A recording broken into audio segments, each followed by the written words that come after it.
depart from the standard tech PowerPoint, if you don't mind. The people that we get to work with around the world to help them digitize their countries, the presidents, the prime ministers, and ministers, what we've learned is that if you start talking about switches and routers, and blade servers, their eyes glaze over, and you're summarily dismissed from the room.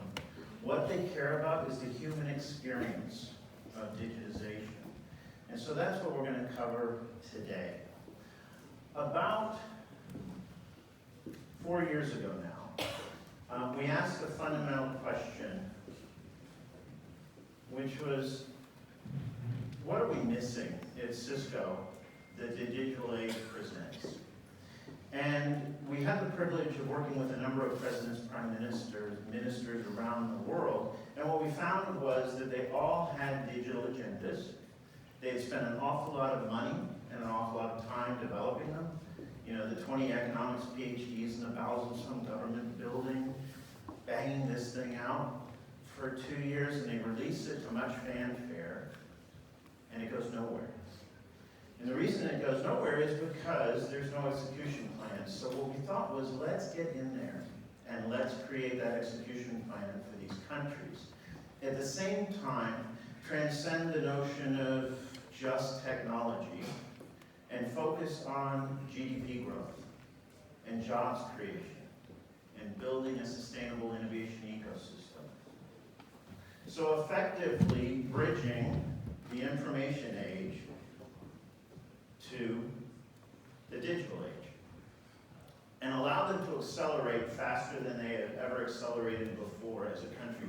Allow some countries to completely leapfrog their current status into a whole new relevance on the world stage.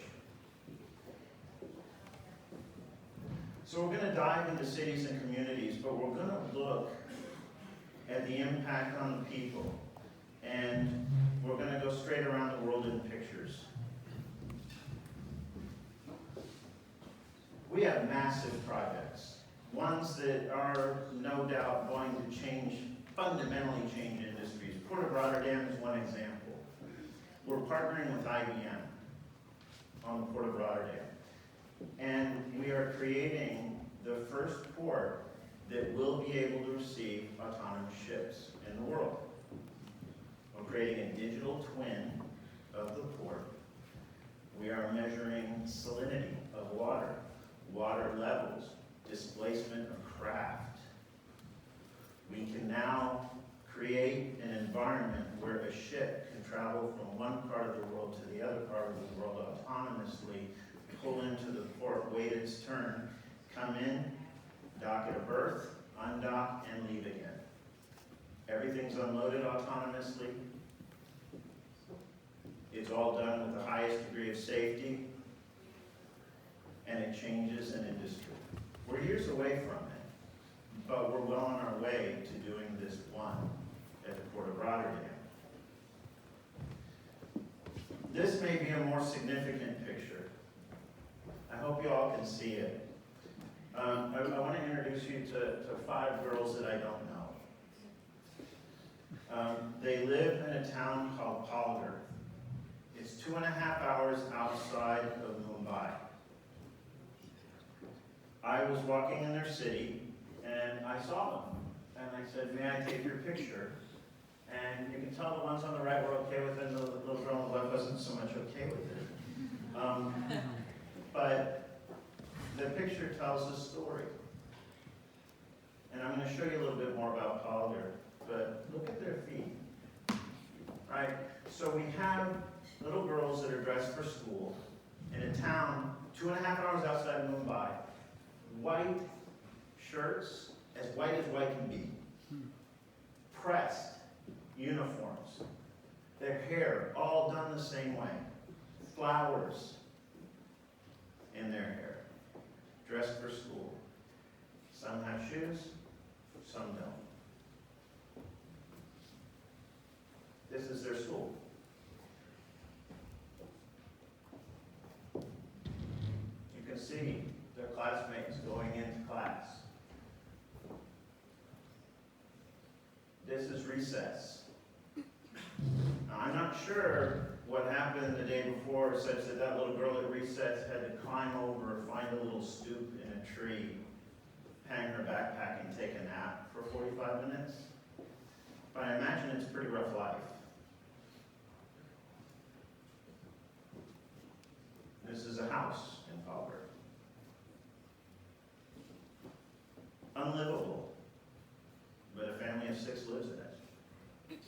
See the little girl out in the front playing? Playing with what? A deflated soccer ball. Kicking it around. In her imagination playing in a match. This is the community laundry basin. That's where everybody in the village goes to do the laundry. And it's quite likely that those little girls that you saw up front that looked so beautiful and so clean, their laundry is being done right here. And in 10 years or so, they'll get to do their children's laundry right here. That's life in Pollard. That's life in so many different parts of this world. This is the job that is most desirable in Pollard.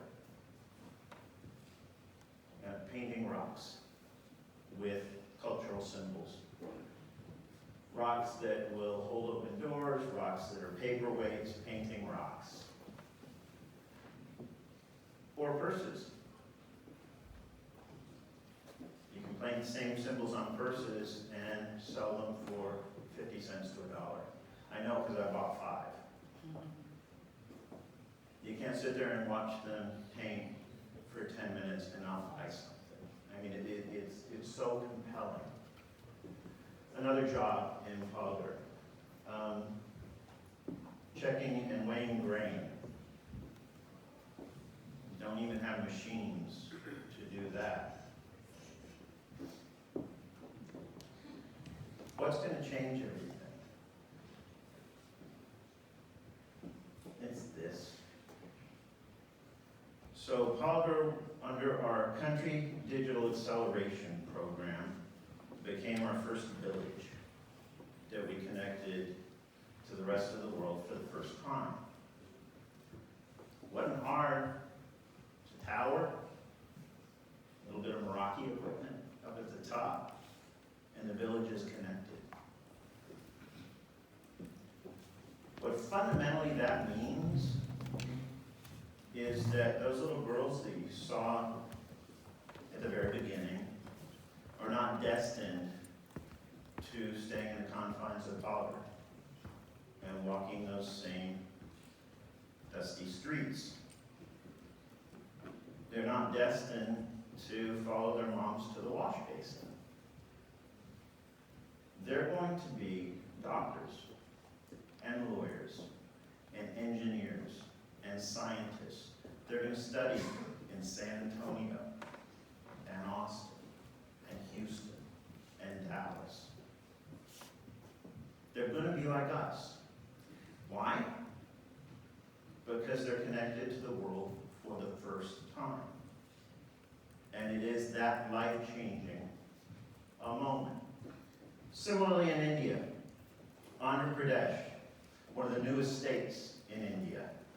50 million people, run by a really nice, smart guy named Chief Minister Naidu.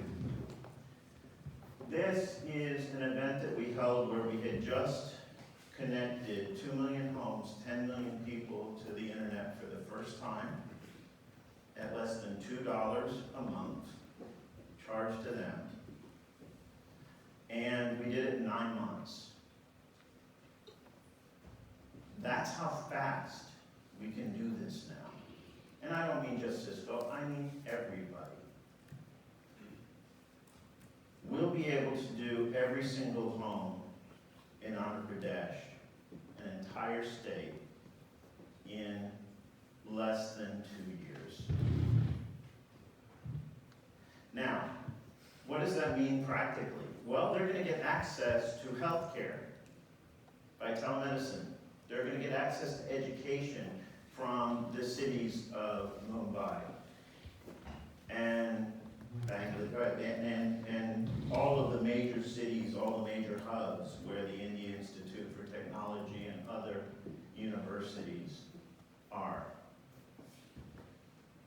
And it's going to change lives. If you see this particular application, that's Chief Minister Naidu on the left.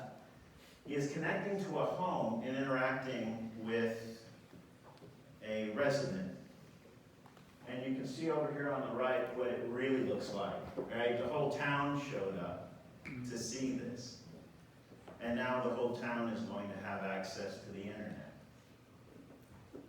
It's changing everything. There's 250,000 e-government centers that are being formed in 600,000 villages that will allow them to transact, allow them to bank, allow them to have access to the internet, allow them to get their driver's licenses. I mean, every government service that is available to anybody in a major city in India is now going to be available to 600,000 villages. Think about how that's going to fundamentally change society. They're going to have a better accessible hub for government services than most of the cities in the United States. And you know what I'm talking about, where you have to go to the DMV for one thing, you've got to go to another citizen service for another place for another. It's all going to be at one place. China. China gave us a very interesting challenge. This is Guangzhou. For those of you that know China, you know that it's in the southern part of China. It is a very fast-growing city, and they challenged us and partnered with us to build 2 smart cities from the ground up, asking the questions, what would we do differently if we were to build a city from the ground up in the digital age? How would we educate people differently? How would we provide health services? How would we transport people? Would there be cars? Would there be a need for garages, parking structures? What would a smart building do? How would the building interact with the citizenry? What would a social life be like? All of those questions we got to ask as digital age entrepreneurs that could build a city from the ground up. And that's what we're doing now. This picture, the reason it was important and why I showed it, it's the mandatory turning of the dirt ceremony, right? But what it really is a launch of a whole new way of thinking about city living. Switzerland. Switzerland has hundreds and hundreds of little villages in mountainous regions disconnected from one another. We're bringing all of the services available in Geneva and Zurich and all of the other major cities to these little villages. Same thing, transportation, education, healthcare. Again, it's all about inclusion. Manchester, UK. This entire city is a giant living laboratory. We have a program there called CityVerb. And CityVerb basically tests all kinds of different technologies and rolls up all of the data into a single place, and we study the city. And we have found that there are certain city applications that just don't pay off. They're really neat. Technologically speaking, they're cool, but the citizens get no value from them. So, if your focus is on the human experience, the value that technology can bring to a quality of life, be it in Polgar, or China, or Manchester, then you think completely differently about how you approach a smart city, or as we call them, connected communities. Smart city, I'm afraid, is too overused as a term, and it's not very descriptive. If you say connected communities, then literally I'm connected to you. You're connected to the rest of the world. That's a whole different mindset. Mexico Conectado. In Mexico, For those of you that know Mexico City, you know that it's almost European, right? It's incredibly modern. You've got this amazing food culture and entrepreneur culture, and the millennials are taking over, and it's a fantastic, fantastic city. But the whole rest of Mexico can be a challenge. A lot of mountain villages, a lot of stone schools in mountain villages that have never been connected to the rest of the world. And we're connecting them. Eventually, millions of children will be connected to the internet for the first time through their schools. I want you to watch this for just a second. Humor me for 30 seconds.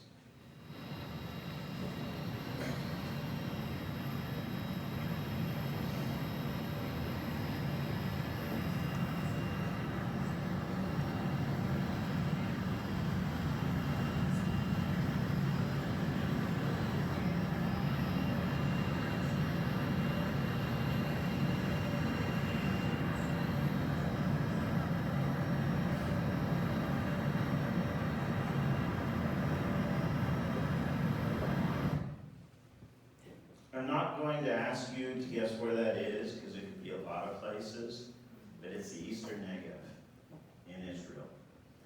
The point in showing the 30-second video is to basically say, we're in a helicopter, we're flying out to the Eastern Negev.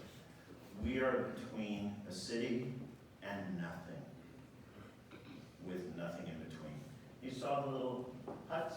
Those are villages. They may be 20 or 30 people, totally disconnected from the rest of the world. And yet, we're connecting through NetGev.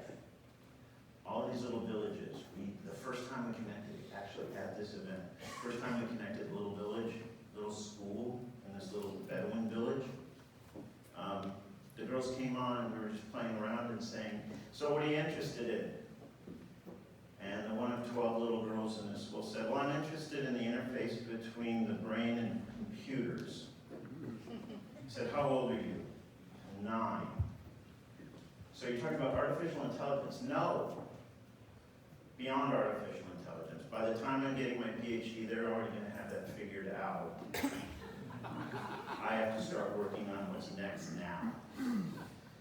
This is one of 12 little girls in a little village that was totally disconnected from the rest of the world. Imagine what happens when you release that potential, when you connect that potential.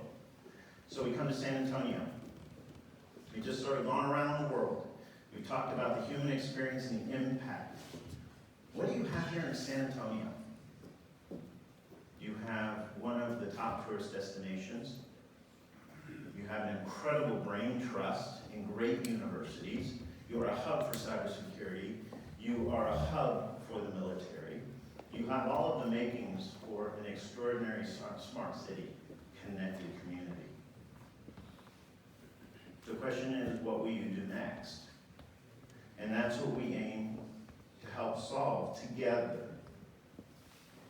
The key to understanding the digital age and communities, connected communities around the world, is to understand that it is all about inclusion. It's all about making sure that Africa, as a continent, is lit up at night like the rest of the world. You know, the satellite pictures that go around the world. At night, U.S. lit up like a Christmas tree. EU lit up like a Christmas tree. Africa, pitch black, except that little bitty dot, the very, very bottom. Right? South Africa. The rest of it's black. Imagine when you can unleash that. Imagine when you can take an entire continent and give them the tools necessary to not just survive, but thrive. It's the promise of the digital age. The promise of the digital age is that this time around, no one gets left behind. And it's up to us to make sure. Thank you.